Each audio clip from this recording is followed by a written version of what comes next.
The universe watched as 10,000 of the Galactic Council's finest warriors descended upon the blue marble called Earth.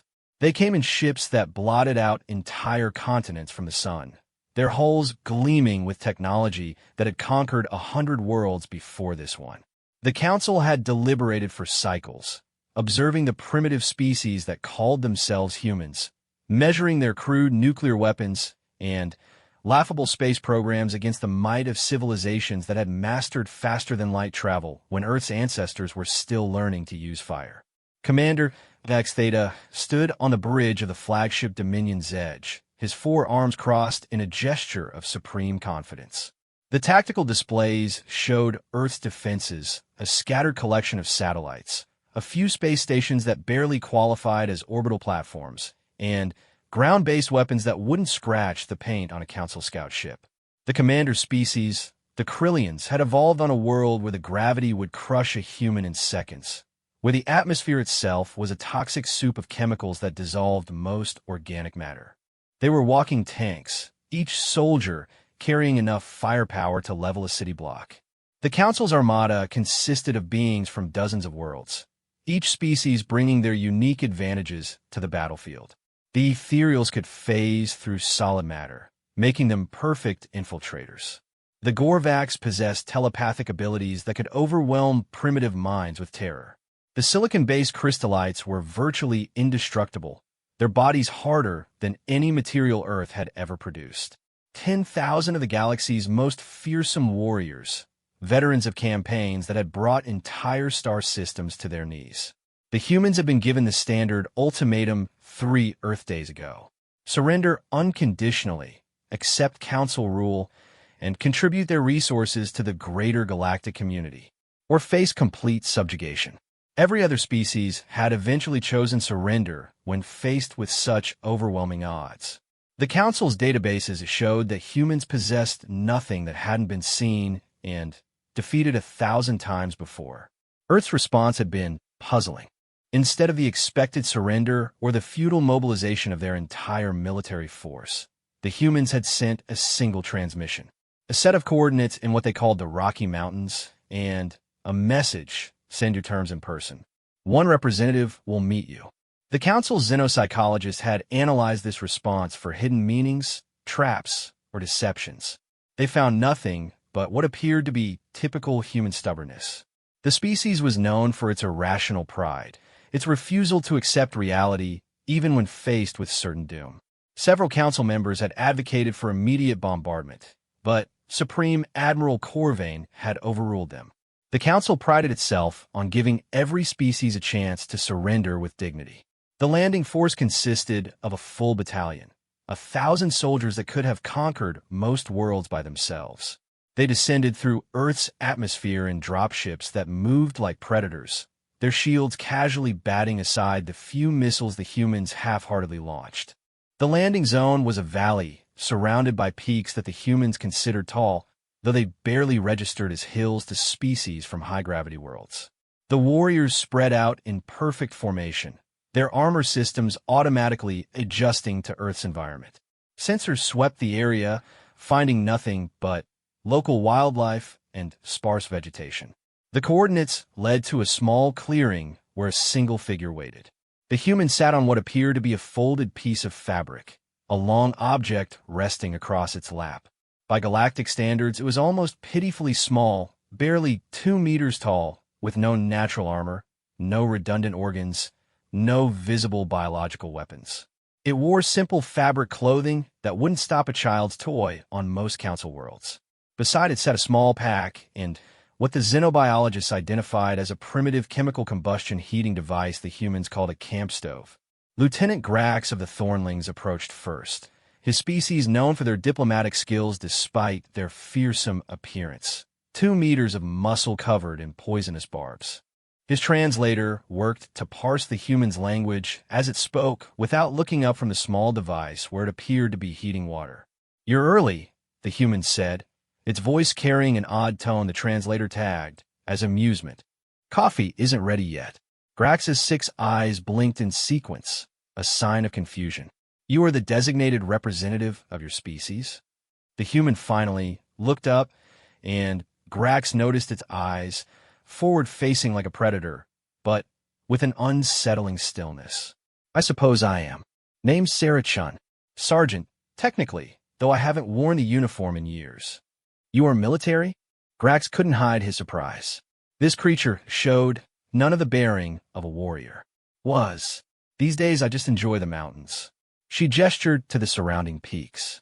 Beautiful country out here. Peaceful.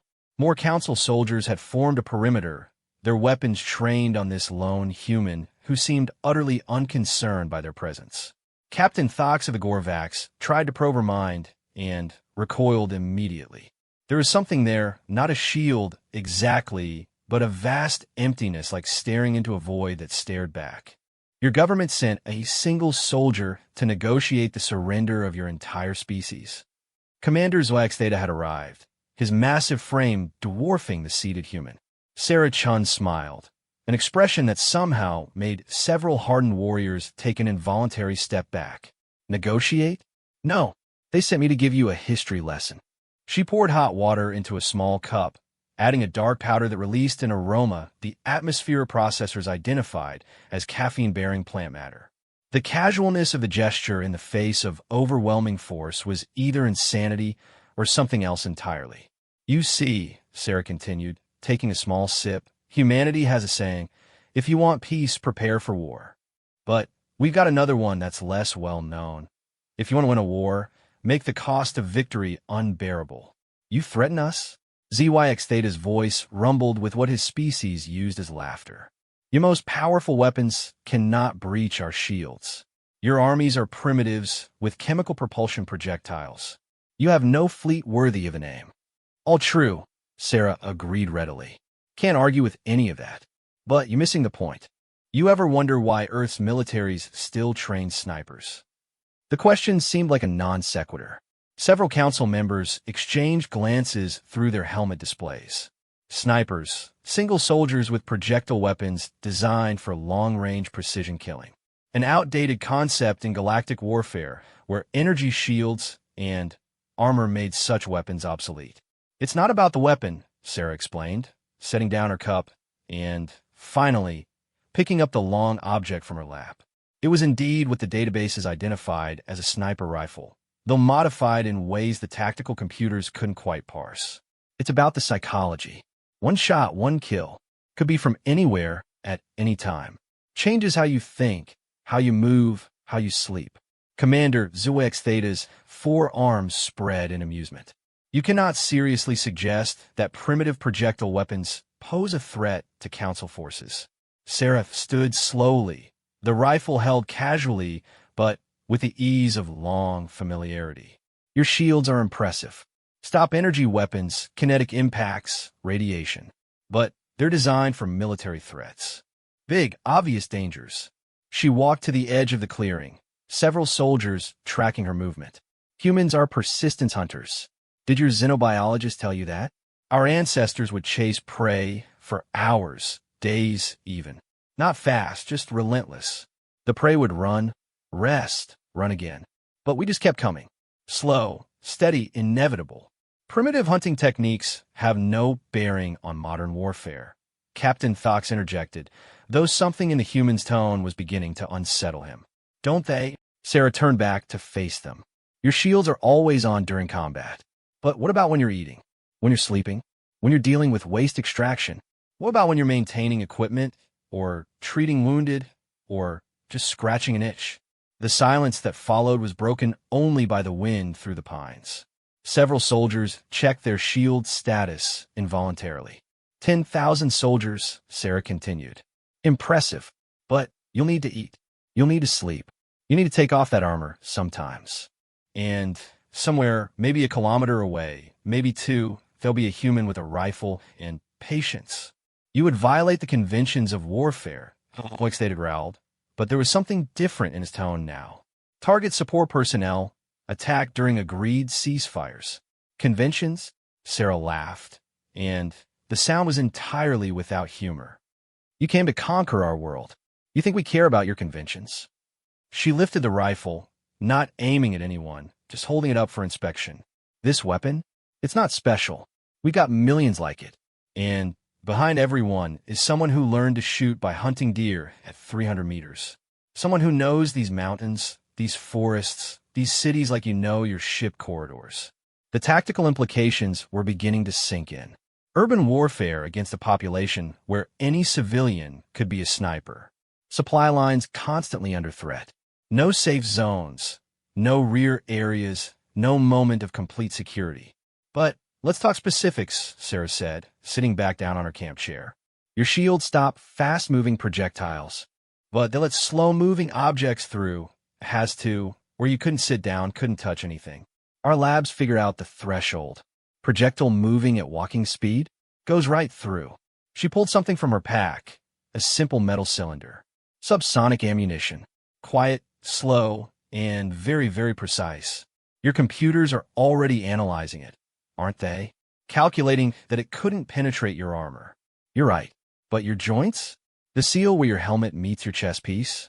That exposed neural cluster the Krillians have at the base of their skull. Several Krillian soldiers shifted uncomfortably. That information wasn't in any public database.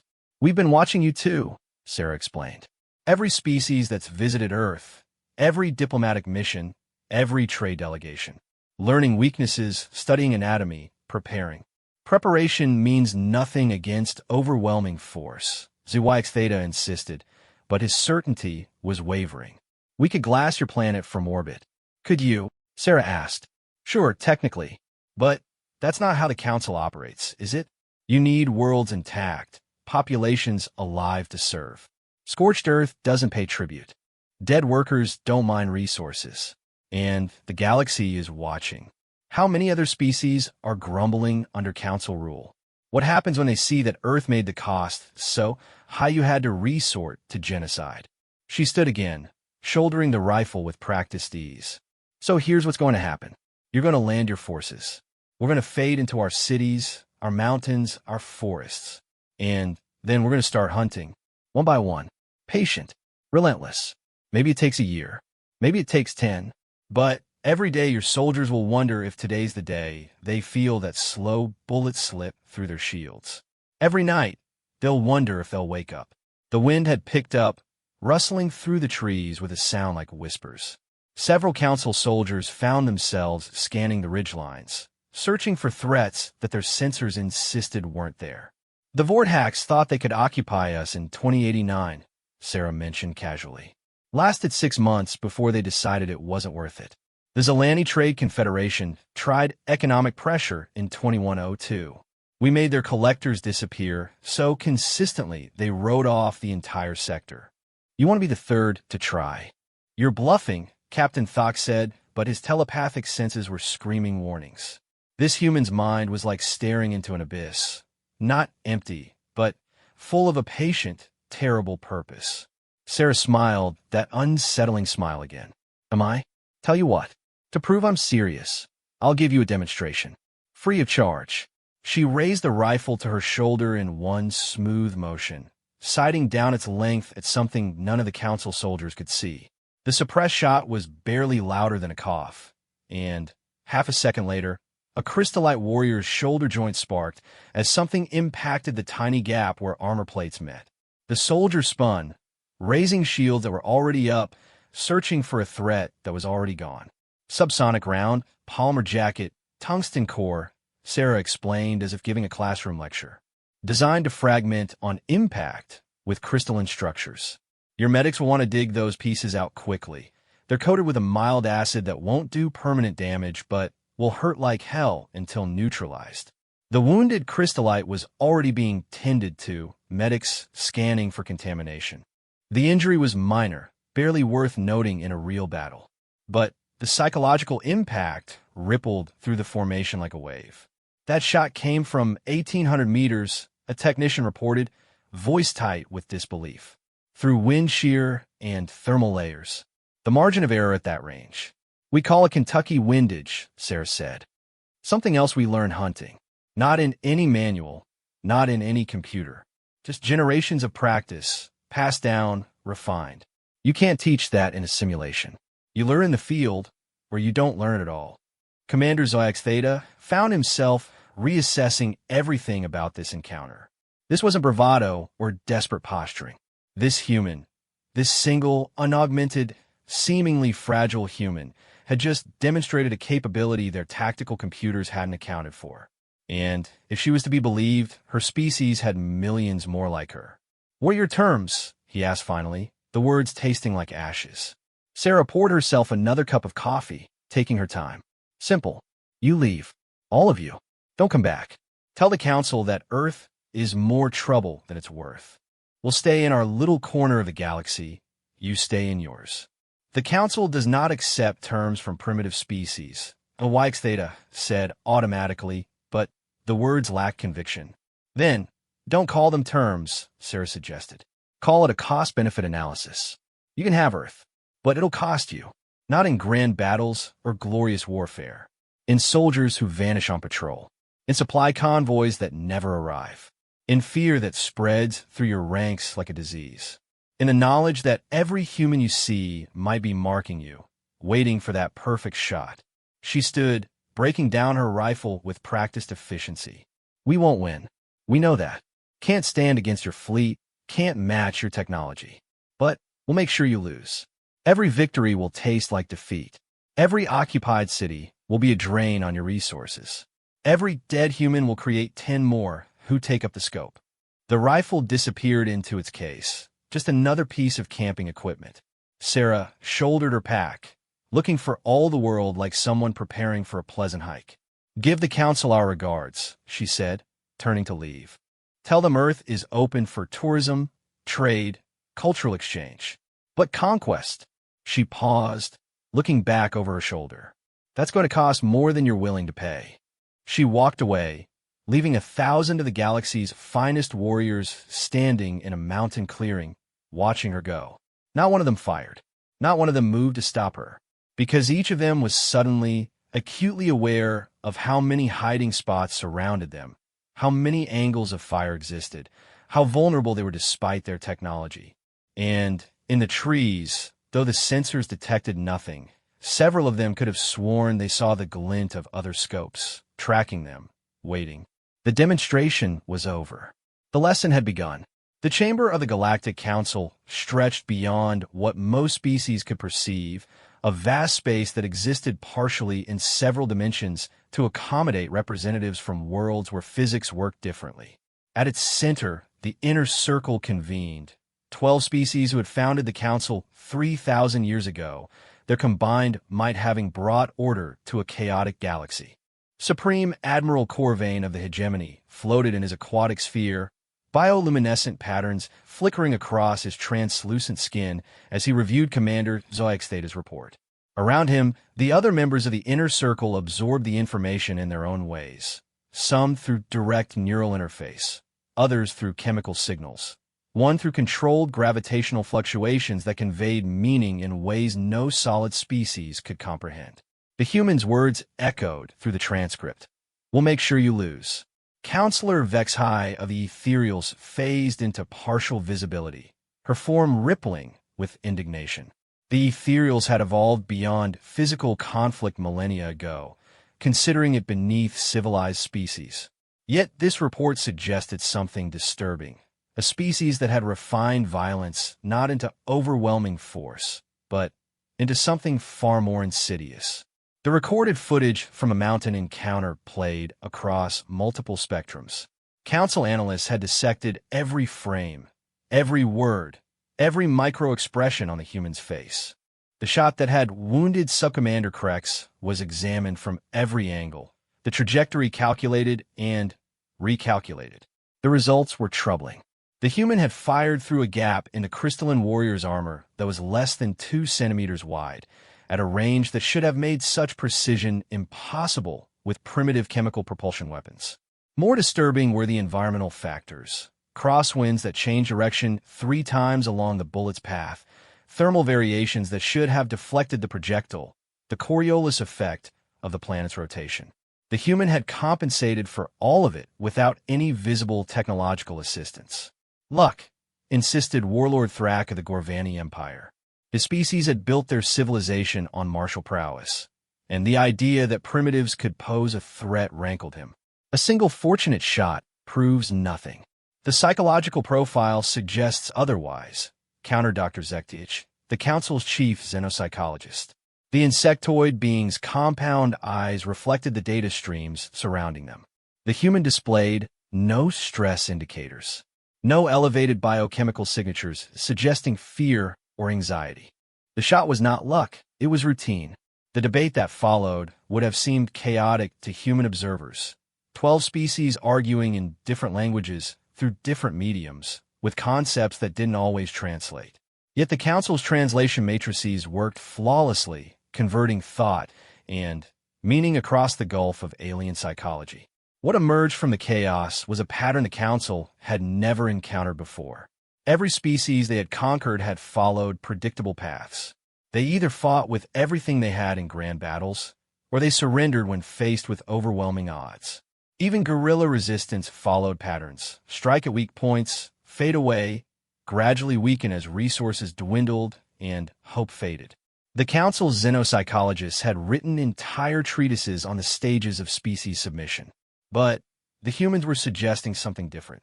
Not guerrilla warfare as the Council understood it, but something more personal, more patient, more precisely targeted. Counselor Yeth of the Silicon Alliance accessed archived data on human military history. The patterns that emerged were disturbing. This was a species that had turned warfare into a science, while most of the galaxy was still learning to forge metal. They had developed chemical weapons when other species considered poisoning wells the height of cunning. They had split the atom and used it as a weapon against their own kind. More troubling was their approach to asymmetric warfare. The concept of snipers was not unknown in the galaxy, but most species had abandoned it as inefficient. Why train a soldier to kill one enemy when technology could eliminate thousands? But humans had refined it to an art form. The archived data showed conflicts where single human snipers had paralyzed entire military operations, not through the casualties they inflicted, but through the fear they created. The White Death of their world war. A single human who killed over 500 enemies in less than 100 days, using a weapon even more primitive than what Sergeant Chun had carried. The phantom snipers of their urban conflicts, who turned city blocks into death traps. The designated marksmen, who could end a life from distances that required calculating the curvature of their planet. They evolved as persistence hunters, Dr. Zektich noted, pulling up biological data. Their ancestors would wound prey and follow it for days until it collapsed from exhaustion. This psychology runs deep in their neural structures. They don't seek quick victories, they seek inevitable ones. Supreme Admiral Corvain pulsed a bioluminescent question. Their technology remains primitive. How can projectile weapons threaten energy shields? The technical analysis team presented their findings.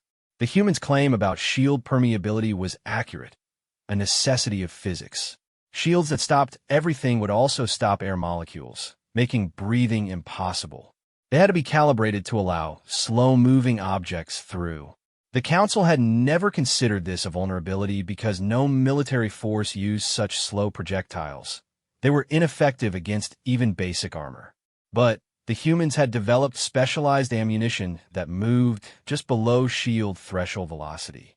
The recordings showed the projectile Sergeant Chun had used, a masterwork of primitive engineering. It flew slowly enough to pass through shields but carried enough mass and density to penetrate armor joint seals. The coding she mentioned was particularly ingenious, harmless to most species, but calibrated to cause maximum pain to crystalline nervous systems. They studied us, Counselor Vexhai observed. Every species that has visited their world, analyzed for weaknesses. The implications were staggering. The Council's strength came from standardization. Shields that worked against known threats, armor designed to common specifications, tactics refined over millennia of conflict. But the humans were suggesting they had spent decades studying these standards, finding the gaps, the overlooked vulnerabilities. Warlord Thrax scoffed at the concerns. Let them have their projectile weapons. The Gorvani Empire will show them the meaning of overwhelming force. We'll establish fortified positions, maintain constant shield coverage, root them out with scanner sweeps. At what cost? asked Counselor Minerva of the logic engines. The artificial intelligence had been running simulations since the report arrived.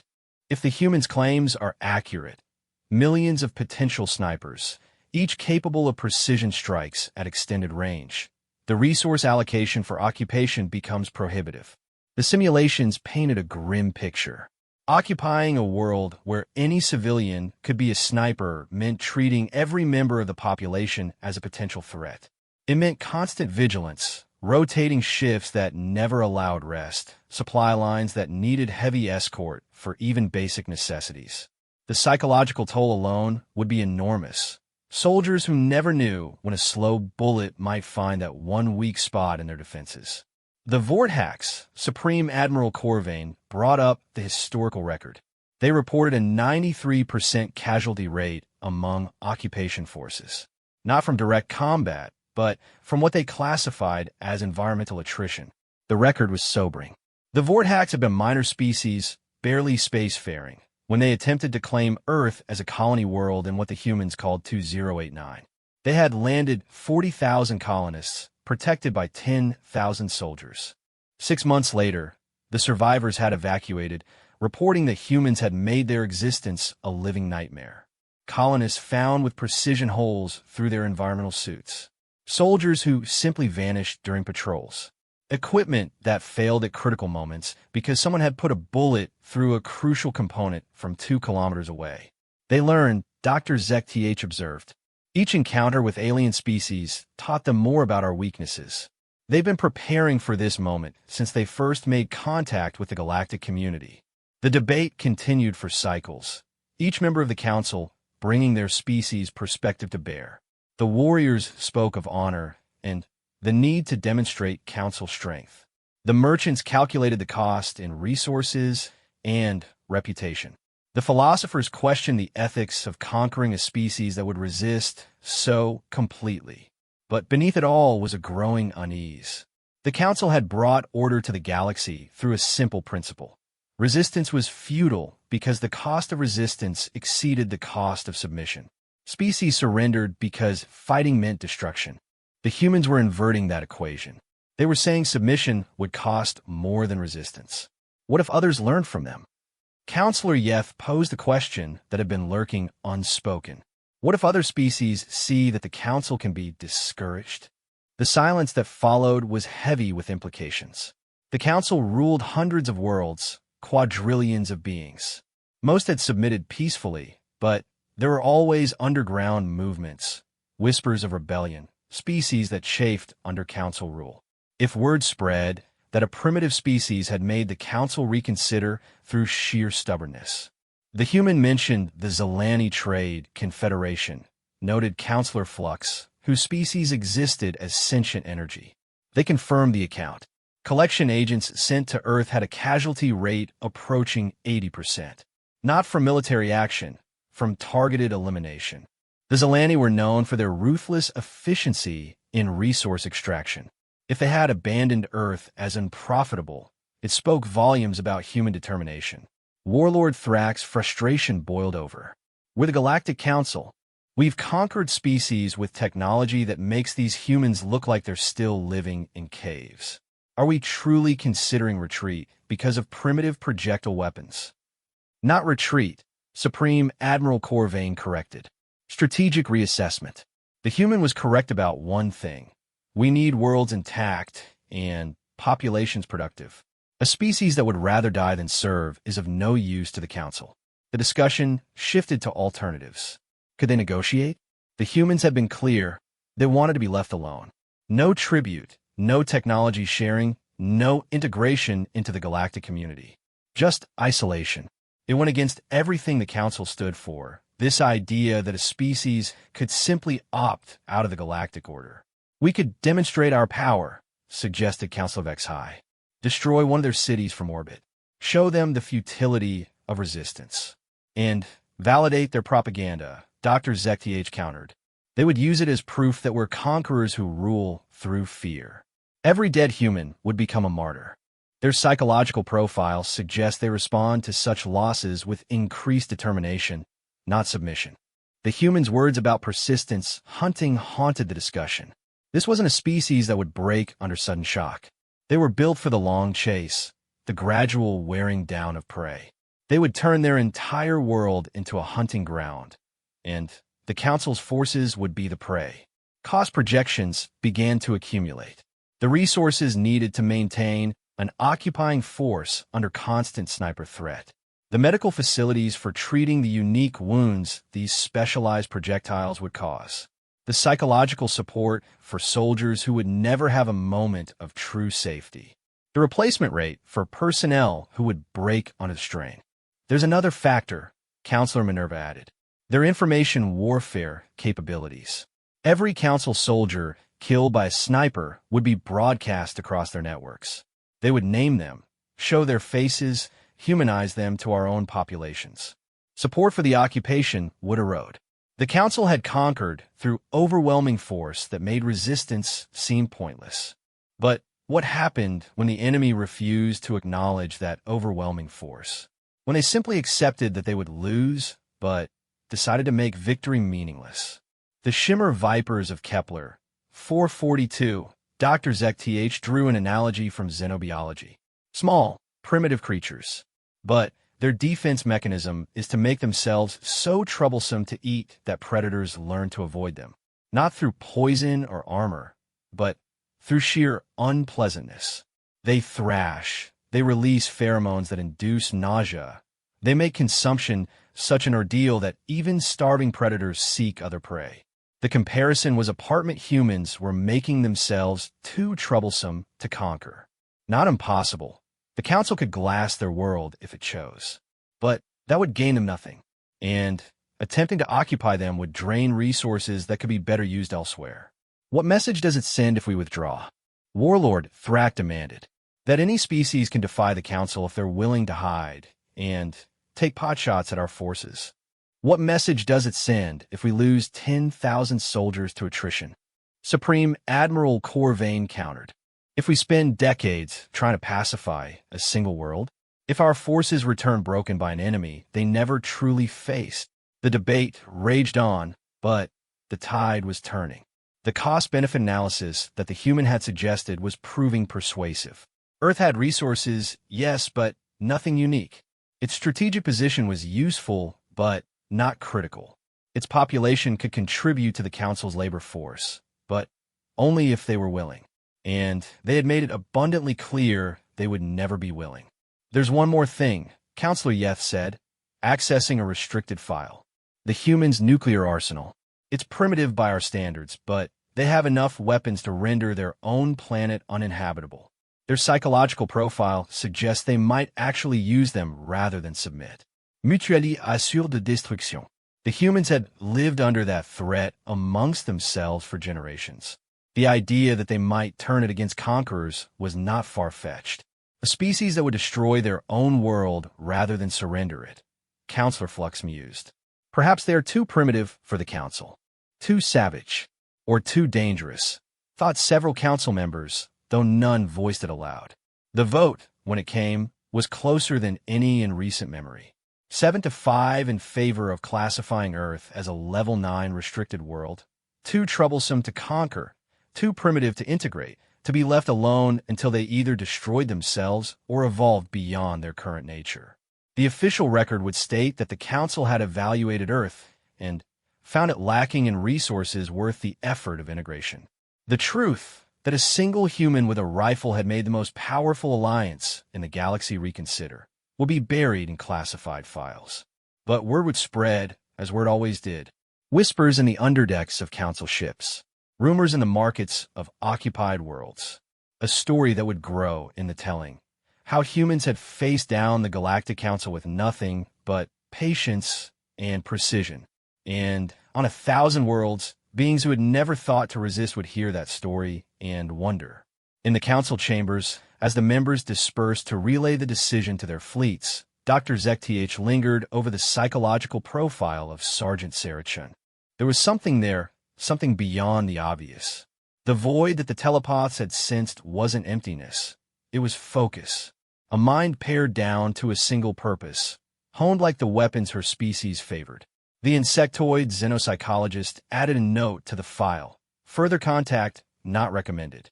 Species exhibits extreme territorial behavior coupled with exceptional patience and precision in threat elimination.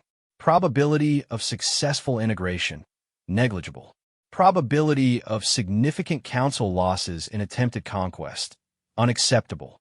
As the lights in the chamber dimmed, Dr. Zekth had one last thought. The humans had a saying Sergeant Chen hadn't mentioned, but that appeared throughout their cultural archives. Don't start none, won't be none. Perhaps, the xenopsychologist reflected, the galaxy would be better off learning to speak human.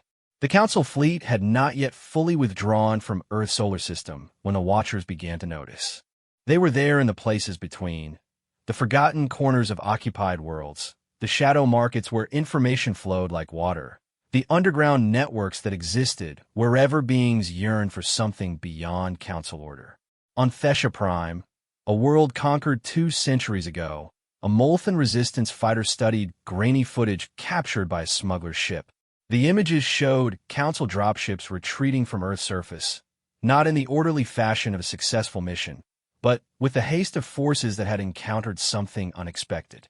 The Molthan's 4 eyes narrowed as she noticed the defensive formations, the way the ships covered each other's retreat, the active shields despite no visible pursuit.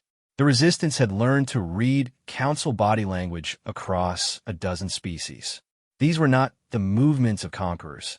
These were the movements of beings who had been shaken.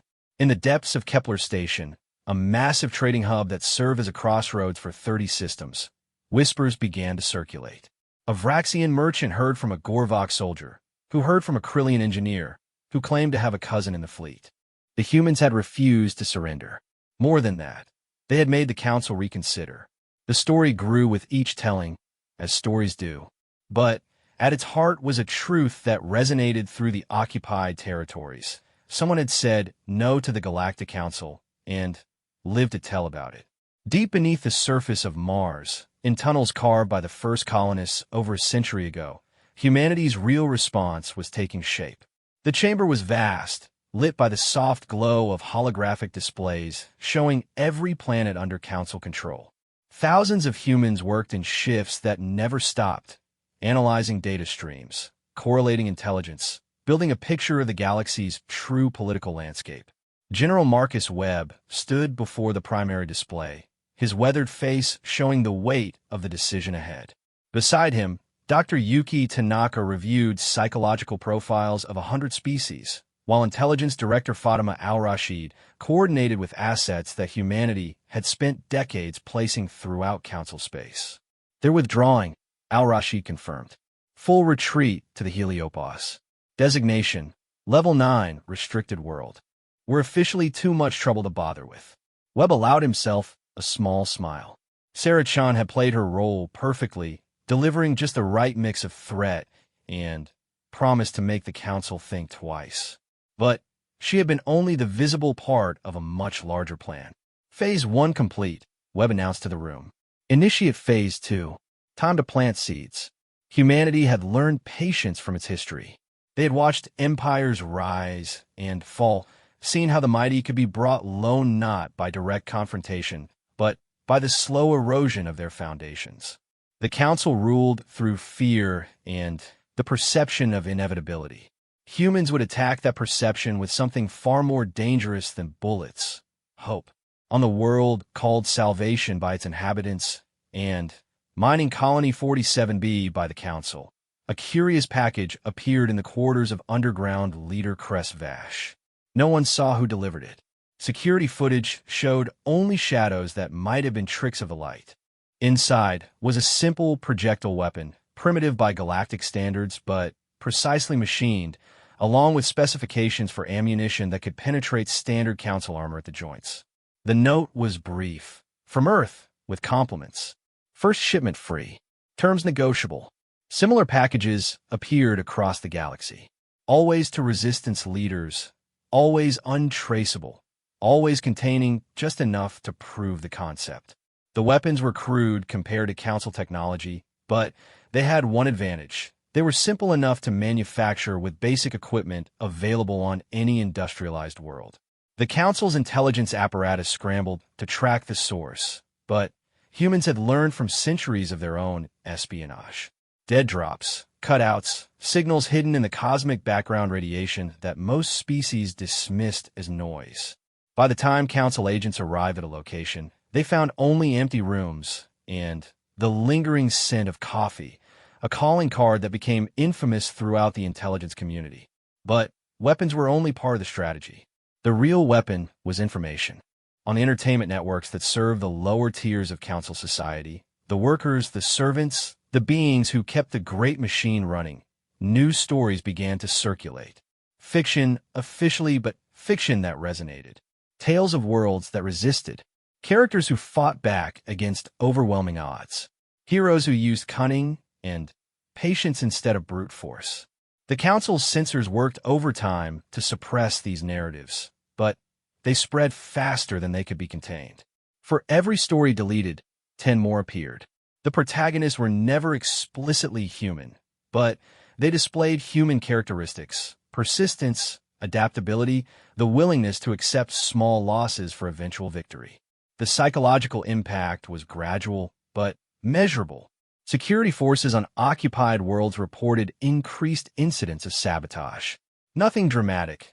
A machine that failed at a critical moment, supplies that went missing, information that leaked to underground networks. Each incident was minor, but collectively they began to strain the system. Director Al-Rashid monitored it all from her command center on Mars. Decades of preparation had gone into this moment. Every alien visitor to Earth had been studied, their technology analyzed, their weaknesses cataloged. Humanity had played the role of the primitive species content with their backwater planet while systematically preparing for this day. The Molthans are moving, one of our analysts reported. They've started manufacturing the projectile weapons. Crude copies, but functional. The Vraxian Trade Guild is asking questions about Earth goods, another added. They smell profit in trading with a level 9 world. Al-Rasid Nadif. This was how empires fell, not in grand battles, but in 1,000 small cuts. The Council maintained order through economic control as much as military might.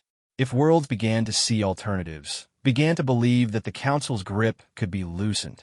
On Earth itself, Sarah Chin sat in her mountain cabin, cleaning the rifle that had changed history. She had played her part, but she was far from unique. Across the planet, millions of humans like her stood ready. The Council thought they had avoided a quagmire by withdrawing. They didn't understand that the real war had just begun. The rifle she cleaned wasn't just a weapon, it was a symbol. Every resistance fighter who received one of Earth's care packages would know that someone, somewhere, had successfully defied the Council. That knowledge would spread, mutate, grow into something larger. In the occupied territories, Council forces began to notice changes. The fearful deference they had grown accustomed to was fading. Beings who had bowed their heads for generations were starting to look their occupiers in the eye. Not with open defiance, that would bring swift retribution, but with something worse, calculation. The Crystallite hegemony reported that 17 of their occupying soldiers had suffered joint injuries from projectile impacts in the past month. The injuries were minor, non-fatal, but the psychological impact was severe. Soldiers who had felt invulnerable behind their shields now moved cautiously, checked corners, startled at unexpected sounds. On Thesha Prime, Resistance fighter Miracle held one of the Earth weapons, feeling its weight. It was simple, elegant, purposeful. But more than that, it was proof. Proof that the Council could be challenged, that their technology could be circumvented, that patience and precision could triumph over brute force. The first successful Resistance sniper attack came 3 months after the Council's withdrawal from Earth. A Gorvok administrator on Colony World Hespera shot through the viewport of his office from a distance of 2 kilometers. The projectile had been moving slowly enough to pass through the building's shields, fast enough to penetrate the transparent aluminum window, precisely enough to find the gap in his personal armor. The shooter was never found. But the message was clear. The techniques Earth had demonstrated were spreading. Council response was swift and harsh. Security protocols were updated, armor redesigned, shields recalibrated. But each adaptation came with costs. Power consumption increased, mobility decreased, the constant vigilance wore on soldier psyches. And for every vulnerability they corrected, human advisors helped resistance movements find two more. General Webb watched the ripple effects from his command center. Estimated time until the first world successfully breaks free? At current rates of degradation, 18 months, Dr. Tanaka replied. Once the first domino falls. They didn't need to finish the thought. Empires that seemed eternal could crumble with shocking speed once the perception of invincibility was broken. The Council's inner circle convened emergency sessions, debating responses. Some advocated for making an example of Earth, demonstrating the cost of defiance. Others warned that any action against Earth would only accelerate the spreading unrest.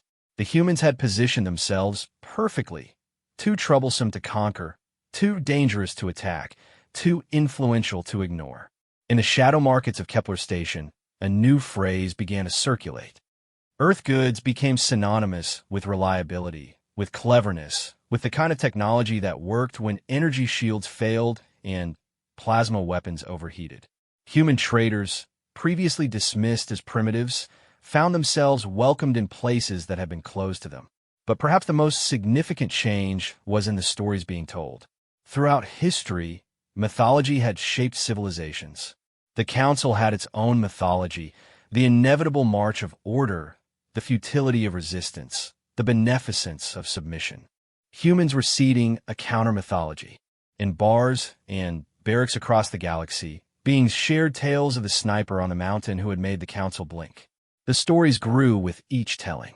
She had taken down a dozen soldiers. 100. She had been invisible, a ghost, a force of nature. The truth hardly mattered anymore. The legend was more powerful. And behind the legend was a simple truth that every oppressed being understood in their bones. The powerful were only powerful as long as the weak agreed to be weak. The Council had ruled through the appearance of omnipotence. But omnipotence couldn't be bothered by primitives with projectile weapons. Omnipotence didn't negotiate with single soldiers on mountains. Omnipotence didn't classify worlds as too troublesome and retreat. Director Al-Rashid received a coded message from one of her deep cover assets. The Vraxian Trade Guild was preparing to formally petition for trade rights with Earth. The Molthans had successfully liberated 3 mining facilities using tactics learned from human advisors. The Kepler Station authorities were quietly ignoring the proliferation of Earth goods because the bribes were too good to pass up. Phase 2 is ahead of schedule, she announced to the room. Initiate Phase 3. It's time to show them what human diplomacy looks like. The galaxy had thought humans were primitives because they still used chemical propulsion and projectile weapons. They didn't understand that humanity had spent its entire history perfecting the art of warfare. Not just the physical kind, but the economic, psychological, and political varieties as well. Sarah Chun finished cleaning her rifle and looked out at the mountains. Somewhere among those peaks, other humans waited and watched. They would probably never fire a shot at alien invaders. Their war was won the moment the Council chose retreat over occupation. But their vigilance would never end. Because humans understood something the Council was only beginning to learn. Empires weren't destroyed by barbarians at the gates. They were destroyed when the people inside stopped believing in them. And belief, like precision shooting, was all about patience, timing, and hitting exactly the right spot at exactly the right moment. The first crack in the Council's foundation had appeared. Now humanity would wait, watch, and apply pressure where it counted. Not with armies or fleets, but with ideas, examples, and the dangerous notion that the galaxy's order was not as inevitable as it seemed. In the depths of space, aboard the Council flagship, Supreme Admiral Corvain reviewed reports of spreading unrest with growing concern. The humans hadn't just refused to be conquered. They had turned their resistance into a virus that was spreading throughout Council space. And, like all viruses, by the time symptoms appeared, infection was already widespread. The age of human influence had begun, fired one careful shot at a time. The Vraxian ambassador's ship approached Earth with shields powered down and weapons systems offline. The universal signal of peaceful intent. Ambassador Kellex had served the trade guild for 2 centuries, negotiating deals across 100 worlds. But this felt different. This felt like history turning on its axis. Earth's orbital defenses tracked the ship, but didn't lock on. The humans had upgraded significantly since the Council's visit. Nothing flashy or overtly threatening, but Kellex's trained, I noticed the subtle improvements. Better targeting arrays, overlapping fields of fire, and what looked suspiciously like mass driver installations disguised as communication satellites. The meeting took place in Zurich, in a building that had once housed something called the United Nations. Kellex found the choice significant. Humans celebrating their own unity while preparing to fracture the Council's. Secretary General Diana Okafor greeted him with the kind of smile that had preceded the fall of empires.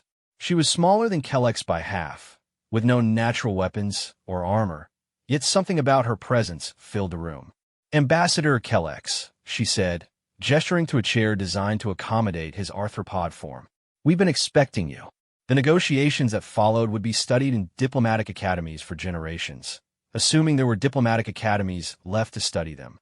The Vraxians wanted trade rights, access to Earth technology, the primitive projectile weapons that were causing such havoc in resistance movements. Earth wanted recognition as an independent power, most favored nation status, and certain guarantees. But beneath the formal language was a deeper understanding. The Vraxians were hedging their bets. They had run the numbers, analyzed the trends, and reached the same conclusion Earth had. The Council's grip was weakening. Better to be on the winning side when the change came. "We can offer more than weapons," Okafor said during a break in negotiations. "We can offer expertise. Consultation en asymétrique warfare. Training in what we call special operations. The Council has forgotten how to fight enemies who refuse to line up and be conquered." Kellex's mandibles clicked in what passed for amusement among his kind. "And in return, access to your trade networks. Introduction to other species who might be sympathetic to alternative arrangements. The Council controls the main shipping lanes, but we both know there are other routes." The treaty they signed was deliberately boring, full of trade quotas and tariff schedules. Nothing that would alarm the Council's watchers. But buried in subsection 47C was a clause about cultural exchange programs. And everyone knew what culture Earth was really exchanging. The news of the Vraxian Earth Treaty spread through official channels at the speed of bureaucracy and through unofficial ones at the speed of gossip. By the time the Council's analysts had finished their threat assessment, a dozen other species had quietly sent diplomatic feelers to Earth. On colony world Hespera, where the first Council administrator had fallen to a sniper's bullet, the occupation was becoming untenable. Governor Thax of the Krillian Authority had tripled security, implemented random schedule changes, and moved his office to a bunker 30 meters underground. It didn't matter. The shot came through a maintenance duct that hadn't been accessed in years, fired from a position that should have been impossible to reach. The projectile moved slowly enough to pass through 3 separate shield generators, ricocheted off 2 walls with mathematical precision, and found the 2-millimeter gap where the governor's helmet met his chest armor. He survived. The humans' resistance advisors had recommended wounding over killing. Dead martyrs inspired crackdowns. Wounded governors inspired fear. "Find them." Thax roared from his medical bed, green blood seeping through bandages. "Tear apart every building if you have to." But they found nothing. The shooter had vanished like smoke, leaving only a calling card. A single coffee bean, Earth's signature that had become a symbol of resistance across the galaxy. The crackdown that followed only accelerated Hespera's slide toward open revolt. Every door kicked and created 10 new rebels. Every building searched convinced 100 more beings that the Council rule was no longer inevitable. The occupation forces found themselves trapped in a cycle of reaction, always responding to the last attack, never able to prevent the next one. On Earth, the transformation was remarkable. A planet that had been dismissed as a primitive backwater was becoming the de facto center of the galaxy's shadow economy. Ships arrived daily, officially carrying legal trade goods, unofficially carrying beings who wanted to learn the human way of war. The training camps were hidden in plain sight. To satellite observation, They looked like adventure tourism, beings from across the galaxy coming to experience Earth's diverse environments. But in the Montana mountains, Molthans learned the art of stalking prey across snow. In the Amazon, Thessians discovered how to move unseen through dense foliage. In the Australian outback, Vraxians practiced the patience needed to wait days for the perfect shot. Sarah Chan had become something of a legend herself, though she avoided the attention. She preferred the mountains, teaching small groups the philosophy behind the technique. It wasn't about the weapon, she explained to a class of mixed species, many of whom had never held a projectile weapon before. It was about understanding your enemy better than they understood themselves. The Council thinks in terms of overwhelming force, she said, demonstrating a breathing technique that would steady aim across impossible distances. They calculate the resources needed to destroy resistance. But what happens when resistance isn't something you can destroy? When it's not an army or a base or a fleet, but an idea? Her students, former slaves, refugees, beings who had lost homeworlds to Council expansion, absorbed every word. They weren't just learning marksmanship. They were learning that the impossible might be possible after all. In the Council chambers, emergency sessions had become the norm. The situation reports grew grimmer by the day. 17 worlds in open revolt. 43 more showing signs of significant unrest. Trade routes disrupted by raiders who struck and vanished. Military installations sabotaged by enemies who were never seen. The humans have poisoned the well. Warlord Thrax snarled, his fist crashing onto the conference table. Every setback is blamed on their influence. Every successful resistance claims to use their methods. We should have glassed their world when we had the chance. And proved their point, Supreme Admiral Corvain replied, his bioluminescent patterns dim with exhaustion. Show the galaxy that we rule through fear alone. That would accelerate the collapse, not prevent it. The fundamental problem was one the Council had never faced before. They had built their empire on the assumption that advanced technology guaranteed victory. But the humans had shown that technology could be circumvented, that patience could defeat power, that a single being with a primitive weapon and the right knowledge could make an empire bleed. Worse, the economic foundations of Council rule were crumbling.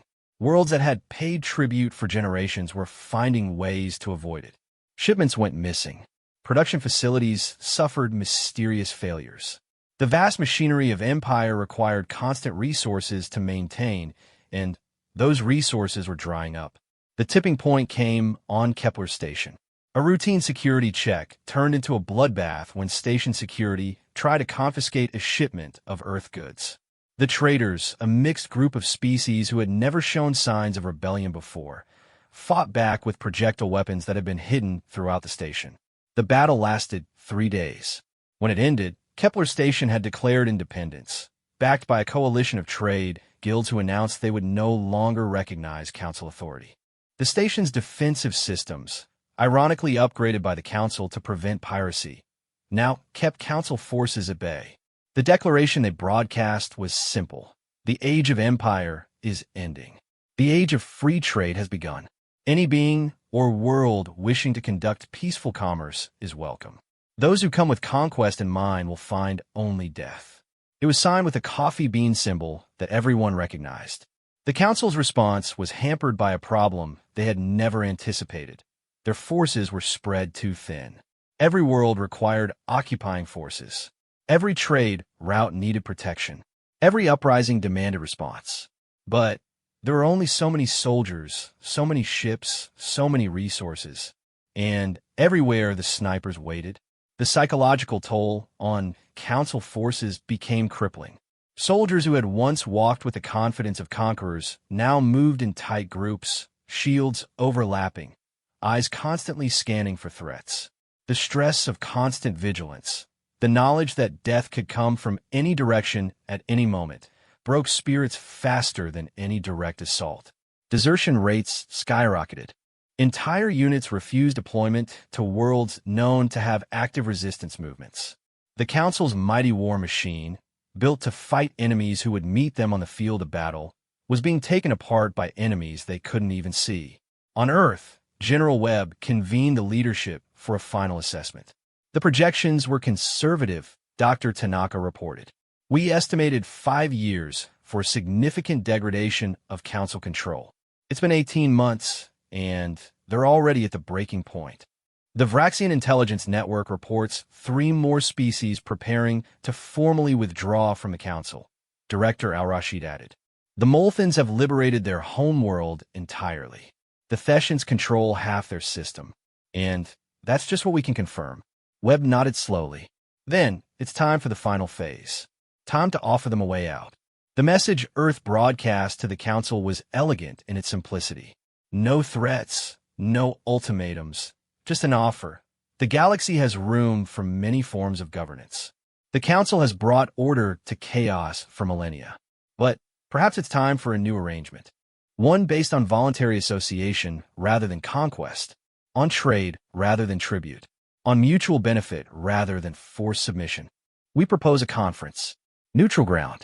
All species welcome, whether currently under council rule or not. Let us discuss the future of our galaxy like civilized beings, where you can continue as you have, fighting an enemy you cannot see, bleeding resources you cannot spare, watching your empire crumble one world at a time. The choice is yours. But know this, we have shown the galaxy that there is a choice. That knowledge cannot be taken back. The old way is ending, one way or another. The only question is whether it ends in conversation or in chaos. The message was signed by every member nation of Earth, accompanied by endorsements from the Vraxian Trade Guild, the Free Station Alliance of Kepler, and 17 different resistance movements. In her mountain cabin, Sarah Chun cleaned her rifle one more time. It might never fire another shot at an alien invader, but its job was done.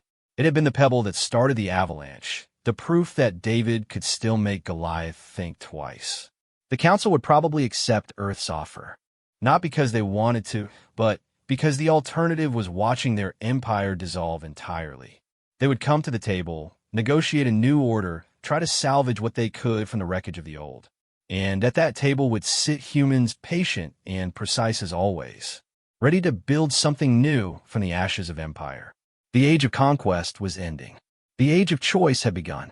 All because one species had looked at the most powerful empire in the galaxy and said no. And if you try to make us, we'll make you regret it. The universe watched and learned. And in the learning, everything changed. The conference convened on Harmony Station, a massive structure built at the edge of neutral space specifically for this moment. Human engineers had worked alongside Vraxian architects and Molthan artists to create something that had never existed before, a meeting place for equals, with no throne rooms, no positions of dominance, just a vast circular chamber where every delegate could see every other. 3 Earth years had passed since Sarah Chen's shot had echoed across the galaxy. 3 years of what historians would call the Silent Revolution, a transformation accomplished not through grand battles, but through 10,000 acts of precise resistance. The council delegation arrived in ships stripped of their weapons, a requirement for all attendees. Supreme Admiral Corvain, now bearing the title of Chief Negotiator, moved through corridors designed to accommodate every known form of life. He passed humans chatting amicably with Molthans, Vraxians conducting business with Thessians, former enemies now united by commerce and common cause.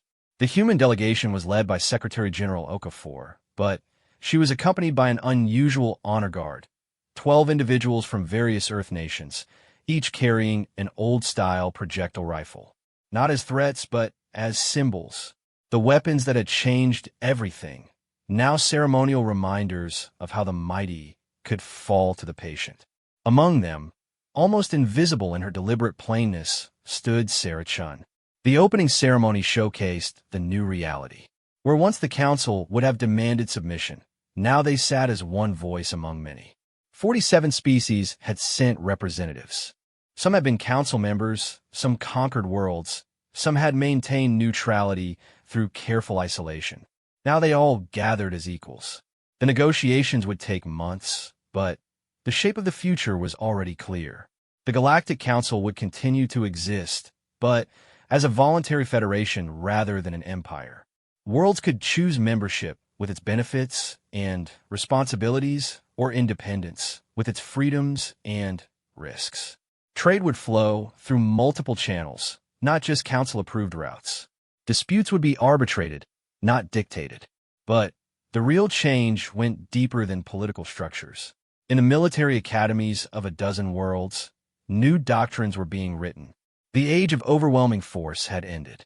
The future belonged to those who understood that power wasn't just about technology or numbers, but about will, patience, and precision. Human advisors were in high demand, teaching not just marksmanship, but the philosophy behind it. On liberated worlds, monuments rose to the unknown snipers who had made freedom possible. Most would never be identified. That was the nature of their warfare.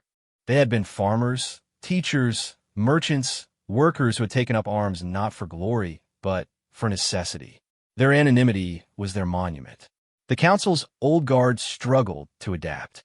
Warlord Thrak had retired in disgrace, unable to comprehend a universe where his mighty fleets were less effective than a single being with a rifle and patience.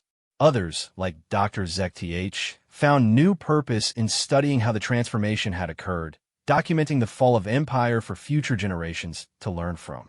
During a break in negotiations, Sarah Chun found herself on an observation deck, looking out at the stars.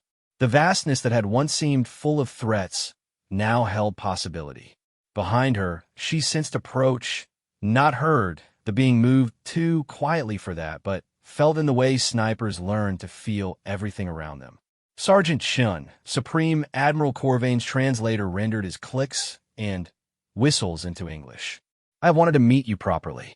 She turned, studying the being who had once commanded fleets that could destroy worlds. Just Sarah now. I'm retired. Are any of us truly retired from the roles history assigns us? The Admiral's bioluminescent patterns rippled with what she had learned indicated contemplation. You fired a single shot that brought down an empire. I fired a shot that showed an empire it could be brought down, Sarah corrected.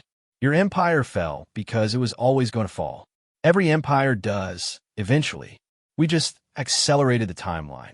They stood in companionable silence, two former enemies who had never truly fought, watching the stars. Your species terrifies me, Corvain admitted eventually. Not your weapons or your tactics. Your patience. The Council ruled for 3,000 years. You destroyed us in 3. We didn't destroy you, Sarah said. We transformed you. The Council still exists. It's just different now. Better maybe. A comfort to those who spent lifetimes building what you unmade. Sarah shrugged. Every builder knows that eventually someone comes along with a bigger sledgehammer. We just used a smaller one, applied precisely. In the main conference chamber, the future was taking shape article by article. The Free Trade Compact, establishing rights and responsibilities for interstellar commerce. The Mutual Defense Agreement, ensuring that worlds could call for aid against aggressors without surrendering sovereignty. The Cultural Exchange Protocols, designed to spread knowledge and understanding rather than imposing uniformity. Earth's position in the new order was unique. They had proven themselves too dangerous to threaten, too valuable to ignore, too stubborn to control. They became what they had always wanted to be, left alone to develop in their own way, but connected to the galaxy through bonds of choice rather than force. The resistance movements that had sparked across the galaxy evolved into something new. The skills learned in overthrowing occupation were repurposed for building. Former snipers became the nucleus of planetary defense forces. Saboteurs became engineers, using their knowledge of systems to improve rather than destroy. The networks that had smuggled weapons now carried trade goods and ideas. But perhaps the most profound change was in the stories being told. In the schools of Thesha, children learned about the humans who had shown that patience could defeat power. In the halls of Vraxian universities, scholars studied the economic principles that had let a single planet's influence spread faster than any conquering fleet. In the quiet moments between stars, travelers shared tales of the sniper on the mountain who had looked at the greatest empire in the galaxy and simply said no. The mythology of inevitable empire had been replaced by the mythology of inevitable choice. Not everyone was happy with the new order. Die-hard council loyalists plotted to restore the old ways. Pirates and warlords tried to carve out petty kingdoms in the chaos of transition. Some worlds descended into internal conflict as the external pressure of occupation was removed. But for each crisis, the new alliance responded, not with overwhelming force, but with precise intervention. A team of advisors here, a shipment of defensive weapons there, always just enough to tip the balance towards stability and freedom. The human model, minimum force, maximum effect, became the template for peacekeeping. Sarah Chen's rifle ended up in a museum on Earth, in a hall dedicated to weapons that changed history. It sat between the longbow that had ended the Age of Knights and the atomic bomb that had ended the Second World War. A simple tool that had proven that in the right hands, at the right moment, even the primitive could humble the advanced. Visitors often asked why that rifle, out of all the weapons used in the Silent Revolution. The museum guide, a former student of Chen's, would smile and explain, because it was first, because it proved the concept, because a single human with a single rifle looked at 10,000 of the galaxy's finest warriors and made them blink. And after they blinked, they never stopped looking over their shoulders. The conference on Harmony Station concluded after 6 months of negotiation. The document signed was not a surrender or a treaty, but a compact, a voluntary agreement between free peoples to coexist, trade, and mutual aid when threatened. It was everything the Council had never been. Chosen rather than imposed, flexible rather than rigid, based on mutual benefit rather than fear. As delegates prepared to return to their worlds, Kellex of the Vraxians found Diana, Okafor, watching the departure preparations. "Was this always the plan?" he asked. "When your people first made contact with the galaxy, did you foresee this moment?" Okafor smiled, the expression that had become famous across known space. "We hoped for peace. We prepared for war. We got something in between. That's very human, don't you think? What's next for Earth? The same as always. We'll tend our garden, build our future, help those who ask for it. And if anyone tries to conquer us again," she shrugged eloquently, "they'll remember Sarah Chun. They'll remember that we're very patient, very precise, and very willing to share those qualities with anyone who values freedom over empire." The last ships departed Harmony Station, carrying the news to every corner of the galaxy. The Age of Empire had ended not with apocalyptic war, but with careful shots and patient resistance. The Age of Choice had begun, messy and uncertain, but alive with possibility.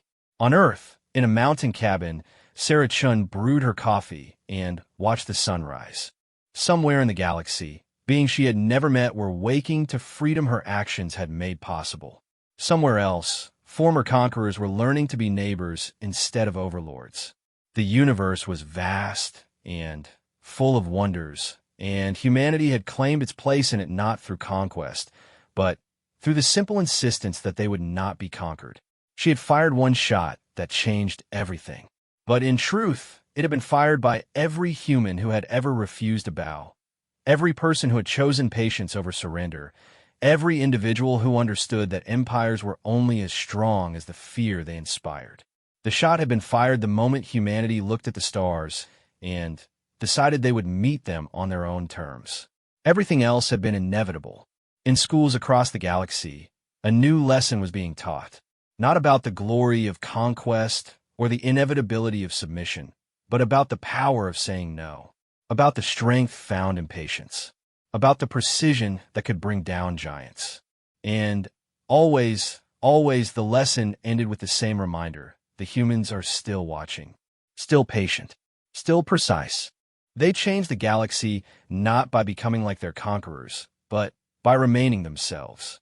Remember that when you're tempted to build your own empire. Remember Sarah Chun. Remember the rifle.